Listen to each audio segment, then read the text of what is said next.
And Kirsten, for all your hard work on this relationship. We'll take you live to Washington now, where the Prime Minister is speaking at the NATO summit. To strengthen and uphold the very special bond that exists between Canada and the United States, a bond that increasingly is significantly important, not just for the two countries here in North America, but right around the world.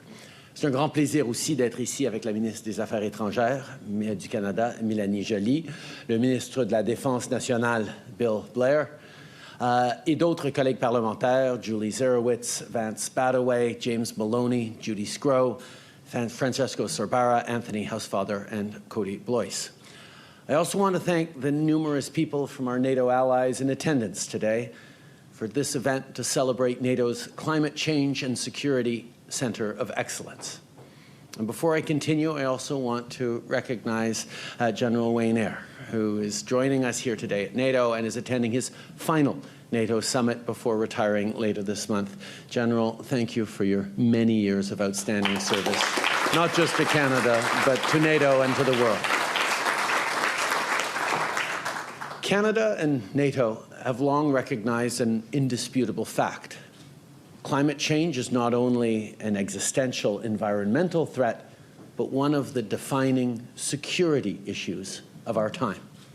Le Canada et l'OTAN savent depuis longtemps que les changements climatiques has been with NATO for a long time, and climate change is not only an environmental threat, but it's the greatest challenge, safety challenge of our generation. Frequent and intense natural disasters threaten security infrastructure like ports and military bases that keep our alliance safe. A warming Arctic is opening up a new arena of competition that our adversaries are eager to exploit, and climate-induced floods, famines, and droughts exacerbate inequality, fuel conflict, and drive displacement across the globe, all of which disproportionately harm marginalized and vulnerable populations. Overall, climate change risks creating a less stable, less prosperous, and less secure world. That is why we acted. Back home, our government has shown global leadership in addressing the climate crisis. We've placed a price on pollution that simultaneously reduces our emissions and puts more money in the pockets of 8 out of 10 Canadians. We launched Canada's first national adaptation strategy to build stronger and more resilient communities.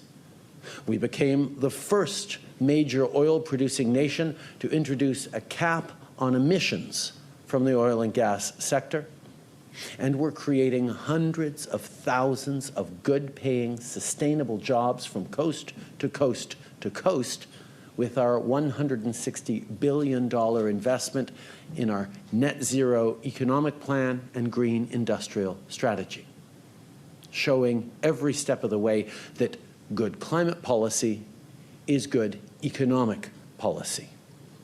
What gathers us here today is that it is also good security policy. Addressing a global problem like climate change requires a global response. A global response which we've been coordinating in close partnership with our 31 fellow member states in NATO. Our government has been a strong advocate for ensuring that climate change is an integral part of NATO's agenda and that together we act to make it a reality.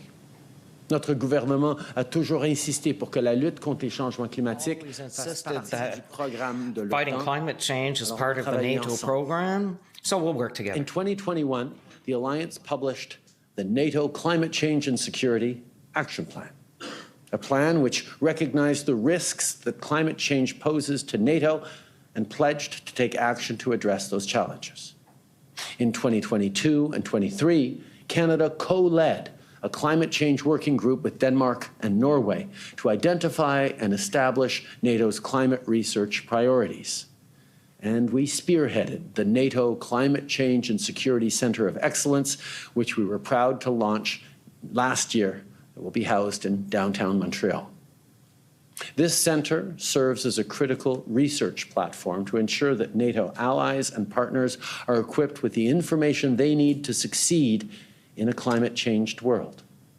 to plan for and adapt to and mitigate the security risks and impacts caused by climate change, and to forge strong partnerships with organizations like the Munich Security Conference and the CDA Institute that are committed to addressing the security challenges posed by the climate crisis.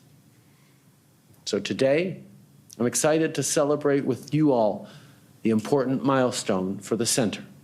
Just a few weeks ago, the Alliance accredited it as an official NATO Centre of Excellence, Canada's first.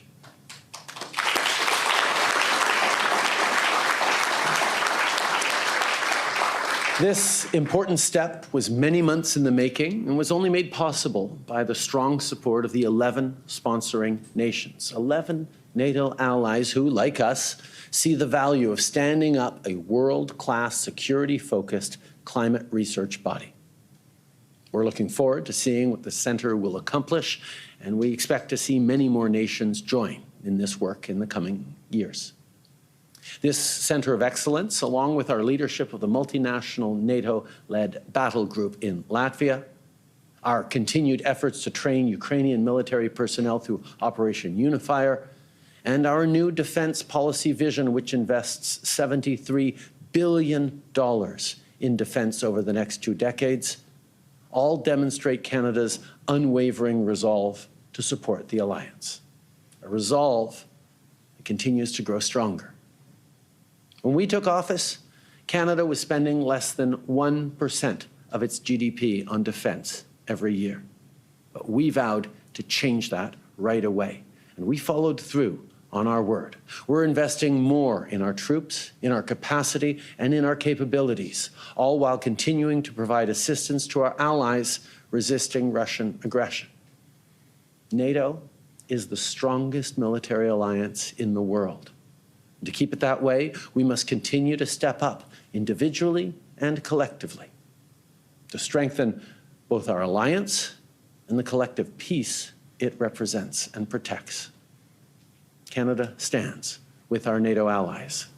Canada will always defend the values of democracy, freedom, and the rule of law, as it is more important today than it ever has been.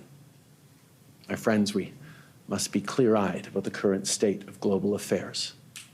The long peace after the Second World War is over. We're living in an increasingly dangerous, unstable, and complex world.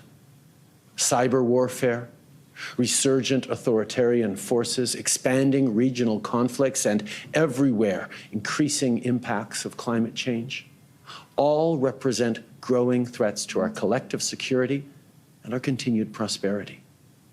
This is a sobering reality we must all face. That's why Canada will continue to work closely with like-minded allies to tackle these challenges directly, to build a better world for all. We will grow our global partnerships, and we will always do what is needed to forge a stronger, more united NATO and to keep us all safe. Merci beaucoup tout le monde. Thank you. Thank you, everyone. All right, so we're listening to Justin Trudeau. This was a climate... All right. We've been listening to the Prime Minister speaking in Washington, addressing allies at the NATO Leaders Summit. He's been talking about the alliance's fight against the climate crisis, also talking about defense spending, which has certainly been top of mind as Canada struggles to reach its 2% GDP target. The Prime Minister just announcing new investments in defense spending.